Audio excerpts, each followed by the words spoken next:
In the summer of 2023, in a small, almost idyllic suburb just a few kilometers from a bustling metropolis, lived the Wilson family. 19-year-old Jason Wilson, the eldest son, had just graduated from high school and was full of ambition. He was tall, athletic, with an open face and kind eyes. Jason was known for his good nature. He often helped his neighbors, worked at a local store, and spent his free time programming and playing soccer. Next door to the Wilsons lived Maria Anderson, a 43-year-old woman with an attractive but somewhat reserved appearance. She had moved to the area at the end of 2022 after a divorce, hoping to start a new life far from her past troubles. In the small town, she quickly became the subject of much gossip. Maria looked younger than her years, with bright eyes and a friendly smile that could easily deceive others. Despite her warm demeanor, she didn't form close relationships with her neighbors, preferring to spend her time alone in her home. Their acquaintance began innocently. In June 2023, when Jason offered to help Maria carry heavy groceries to her house, a friendship started to form. Gradually, Maria began inviting him over for tea and later for dinners, explaining that she felt lonely. These visits quickly became regular, and soon Jason was spending more and more time at Maria's house, causing concern for his parents. By August, their relationship had turned romantic. Jason was captivated by her attention and sensuality, while Maria became increasingly dependent on him. She started dropping subtle hints that he should spend less time with his friends and more with her. At first, Jason saw this as a sign of care, but soon it began to take on a more sinister tone. As fall approached in 2023, Maria became even more possessive. Jason increasingly noticed her jealous glances whenever he mentioned meeting up with friends or making future plans that didn't include her. She started sending him frequent messages, demanding to know his whereabouts and who he was with. New locks began appearing on doors that had always been open before. This was strange, considering Maria had always prided herself on her openness and ease. One day in mid-October, when Jason tried to leave early, Maria threw a fit, claiming she felt helpless and alone without him. He began to feel trapped, but still didn't fully grasp the seriousness of the situation. Jason started avoiding conversations with friends and showing up at home less frequently, which alarmed his parents. They noticed that Jason had become more withdrawn and irritable, but couldn't figure out why. What began as a story of growing up in romantic infatuation soon became something more ominous. It became clear that Maria wasn't just seeking comfort, but was trying to gain complete control over Jason, signaling the first warning signs of impending danger. October 30th, 2023, marked one of the most worrying days in the Wilson family's life. That day, Jason, as usual, went to Maria's. He promised to be home for dinner, but when the clock struck 10 and there was still no word from him, his parents began to worry. At first, they assumed he might have lost track of time with friends or gotten caught up in his usual activities. But as his phone became unreachable, their concern grew into panic. The next morning, October 31st, Jason still hadn't returned home. His parents called all his friends and acquaintances, but no one had seen him since the previous evening. They went to Maria's house thinking he might have stayed there, but the house was locked and no one answered their calls. Their worry turned to fear when they realized Jason had vanished without a trace. On November 1st, Jason's parents went to the police and filed a missing person report. Officers, after reviewing Jason's last known contacts and the location of his phone, determined that his phone had last been active on the evening of October 30th near Maria's house. The police started checking the usual places where Jason was known to go, but it yielded no results. By November 2nd, flyers with Jason's picture were being distributed throughout the neighborhood, and the police began interviewing neighbors and friends, trying to uncover his whereabouts. Despite their efforts, the search led nowhere. By the end of the week on November 5th, it became apparent that the situation was more serious than a simple case of a missing teenager. The police considered various scenarios, from running away to possible foul play, but there were no solid leads. On November 6th, Jason's parents, feeling that the investigation was stalling, began their own search. They revisited all the familiar places, sports fields, parks, stores, but found nothing. By now, their worry had turned into despair. It seemed as though Jason had disappeared, as if he had never existed. On November 7th, as they returned home from another fruitless day of searching, Jason's parents noticed something strange at Maria's house. The windows, which had always been open, were now tightly covered. There were no lights on inside, and it seemed she had stopped going outside. This was unusual, as Maria was known for her love of gardening and often worked in her yard. On November 8th, the Wilsons decided to visit Maria, hoping she might have some information about Jason. When they approached her house, they were met with complete silence. No one answered their knocks. It looked as though the house had been abandoned. One of the neighbors, who had also noticed these oddities, mentioned that she hadn't seen Maria since the day Jason disappeared. The next day, November 9th, Jason's parents returned to Maria's house, feeling that they needed to take action. They tried to peek inside through gaps in the curtains, but couldn't see anything. Suddenly, the door creaked open, as if it had been left unlocked. The house was dark and quiet, and something about the place filled them with dread and terror. Deciding it was time to involve the authorities, the Wilsons hurried to report their suspicions to the police. This marked the beginning of a new chapter in the investigation, where each step brought them closer to uncovering a grim truth that would soon shock the entire quiet neighborhood.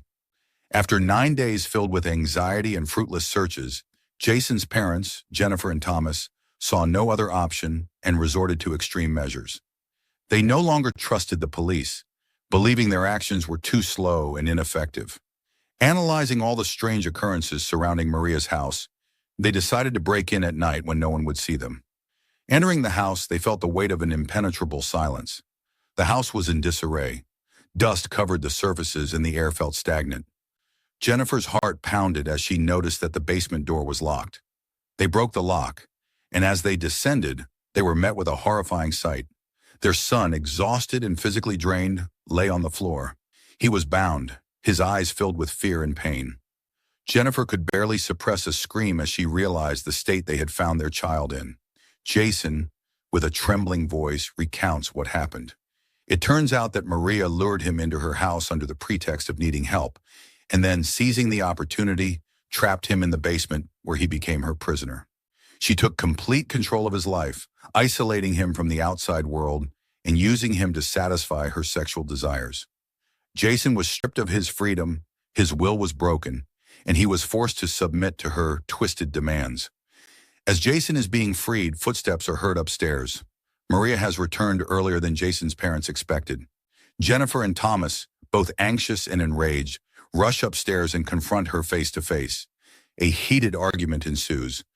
Realizing her secret has been exposed, Maria tries to justify her actions, but her words only fuel Jason's parents' anger. In the heat of the confrontation, Jennifer, unable to contain her emotions, shoves Maria, causing her to lose her balance and fall. It all happens in an instant. Her head strikes the edge of a table, and she collapses to the floor, motionless. Blood quickly pools around her. Jennifer is horrified as she realizes what has happened. Maria is dead. For a moment, time seems to stand still.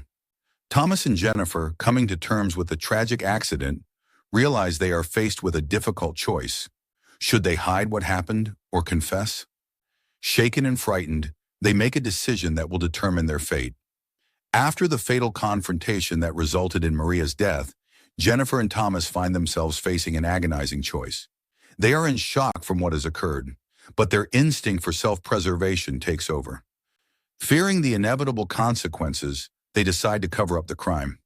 In a panic, Jason's parents wrap Maria's body in an old blanket they find in her house. They carry it through the back door, trying to avoid making any noise. It's close to midnight, and the streets of the quiet neighborhood are empty. They load the body into the trunk of their car and drive to a nearby forest, about 10 miles from town. Driving along the narrow, winding forest roads, Jennifer and Thomas stop in a secluded area rarely visited by people. They choose a spot hidden by dense trees where they believe no one will ever find the body. Using a shovel taken from the car, Thomas begins digging a grave while Jennifer holds a flashlight, her hands trembling more with each passing minute. Once the body is buried, they hastily try to cover up the grave, scattering branches and leaves around the area. It is a rushed decision driven by fear and desperation. They hope that this night will remain their secret, never to be uncovered. 2 days after Maria's disappearance, neighbors start to notice her absence. For a woman who was always in sight, her sudden disappearance seems strange. Her house, usually lit up, now stands dark and abandoned. Neighbors begin to talk about her absence, and soon, rumors reach the police. The police, learning about Maria's disappearance, start an investigation. Their first step is to inspect her home. Upon arriving, detectives immediately notice signs of a struggle: overturned chairs, broken dishes, and deep scratches on the floor. Everything suggests that something unusual took place in the house. During a detailed inspection, detectives find traces of blood, which, though partially wiped away, provide enough evidence for forensic experts. Neighbors inform the police about Maria's odd behavior in the days leading up to her disappearance, which further heightens suspicions. The police suspect that more than just a disappearance has occurred here, and that they are likely dealing with a murder case. As the investigation begins, the police also start questioning everyone associated with Maria, including Jason and his parents. Doubts and suspicions grow when their versions of events start to differ. This sets off a chain of events that will lead to the revelation of the full, horrifying truth about what happened that fateful night. The police intensify their efforts to investigate Maria's disappearance. After the initial inspection of her home and interviews with neighbors, detectives begin to suspect that Maria may have been the victim of a violent crime. The behavior of Jason's parents draws particular attention. Their strange demeanor and nervousness during questioning lead the police to focus on them. As part of the investigation, the police decide to check the geolocation data of Jason's parents' phones on the night of Maria's disappearance. This data reveals that their car traveled to a wooded area, raising suspicions among the investigators. Based on this information, the police organize a search in the specified area. The police discover Maria's body in the forest. Despite the parents' efforts to conceal the burial, it is found thanks to the skilled work of the search dogs and forensic experts. The body has already begun to decompose, but evidence left at the burial site, including fragments of fabric matching clothing found in Maria's home, helps confirm that these are her remains. Traces at the scene also indicate that multiple people were involved in the burial, confirming the involvement of Jason's parents. On the same day, they are arrested on suspicion of murder. The trial against Jason's parents begins. The prosecution builds its case on extensive evidence, including geolocation data, witness testimonies, and forensic analysis. Prosecutors argue that Maria's death was intentional and that Jason's parents attempted to cover up the crime by burying her body in the forest. Jason's parents maintain that Maria's death was accidental, the result of self-defense. In court, they recount how they broke into Maria's house out of desperation to find their son, and upon discovering him in the basement, got into a confrontation with Maria that led to the tragedy. The climax of the trial comes when Jason takes the stand. He corroborates his parents' version, stating that he was held captive by Maria against his will and subjected to abuse. Jason details how Maria manipulated and deprived him of his freedom for weeks. He also asserts that his parents acted in his best interest, trying to save him. The defense attorneys emphasize the mental and emotional state of Jason's parents at the moment of their confrontation with Maria, portraying their actions as a desperate attempt to save their son from suffering. The prosecution, on the other hand, points to the concealment of the body as evidence that Maria's death was not an accident, but rather an attempt to avoid punishment for a premeditated murder. The trial garners widespread public attention as the details of the case involving kidnapping and abuse reveal dark secrets hidden behind the seemingly peaceful life of a quiet neighborhood. The jury delivers their verdict. The story reaches a critical moment as Jason's parents await the sentencing that will determine their future. After several days of deliberation, the jury reaches a verdict.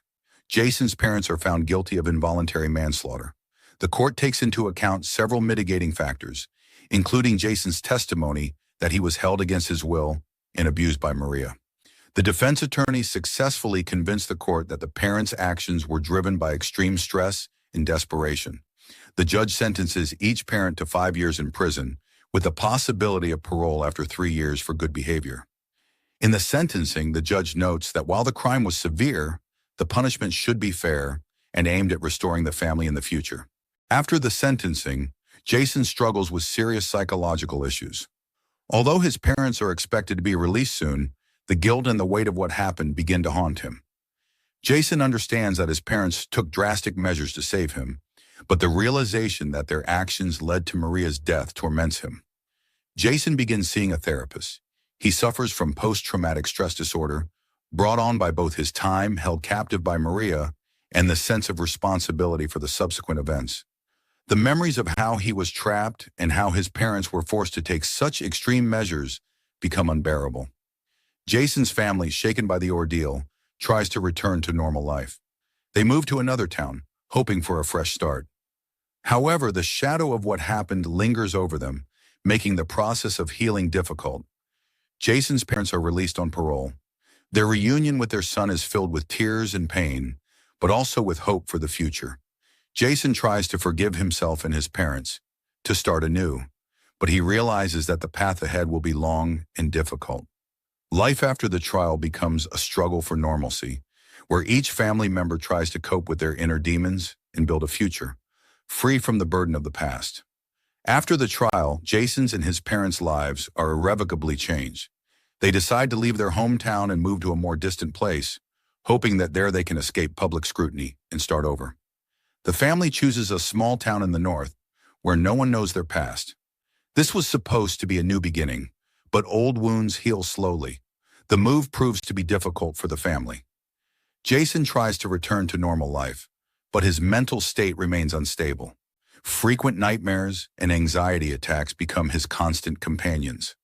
In the new town, he enrolls in college courses, trying to distract himself from the dark memories, but he feels isolated and disconnected from reality. Jason's parents also struggle with guilt and anxiety about their son's future.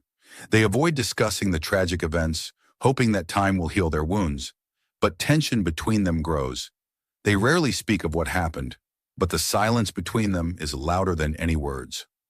One autumn evening, Jason goes for a walk along a forest trail, seeking solace in the surrounding nature. The forest, which once served as the scene of a crime, now symbolizes both danger and the hope for healing. He often returns here trying to understand what led to that fateful night and how to move forward with his life. On this evening, he notices something strange. The sound of branches snapping under someone's footsteps echoes from deep within the forest. Jason stops and listens. His heart begins to race, but when he looks around, he sees no one. Was it just the wind playing tricks on his mind? Or was someone really watching him from the trees? These moments remain a mystery to Jason. Every day he faces questions without answers. Will he ever be free of his demons? Will he find inner peace? Or will the past always be a shadow following him? Again and again he feels something pulling him back to that house, to that night when everything went wrong.